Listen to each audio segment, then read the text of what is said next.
வணக்கம் ஐயா. வணக்கம் தம்பி. ஆ, ஐயா உங்களுக்கு அறிமுகம் தேவையில்லை. இந்த ஃபேஸ்புக்கு, ட்விட்டரு, வாட்ஸ்அப்னு மக்கள் உங்களை புகழாத நாளே கிடையாது. மிகப்பெரிய அரசியல்வாதி, தொழிலதிபர்.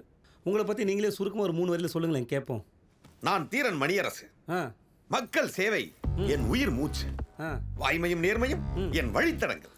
ஐயா, கன்னிகள் அவன் புள்ள பெற்றவங்கள நேர்மையான அரசியல்வாதியும் இல்லைன்னு எங்கள் ஊரில் ஒரு பழமொழி சொல்லுவாங்க. What is this Tilak? என்ன உளறற? இல்லை, அதை பொய்யாக்குற மாதிரி இருக்கு உங்களோட அறிமுகம்.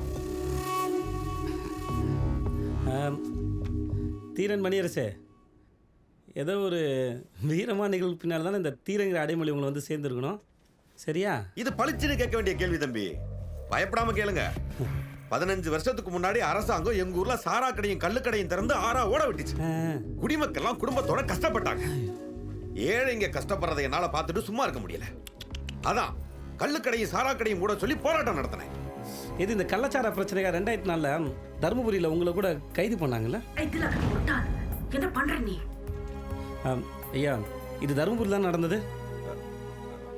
கள்ள சாராயம் நல்ல சாராயம் எல்லாத்தையும் எதிர்த்து தருமபுரியில தான் போராட்டம் நடத்தினேன். என்ன ஒரு அடி, என்ன ஒரு உதை, என்ன அராஜகம், என்ன அடக்குமுறை. அடக்குமுறையா? யார் அடக்குனா?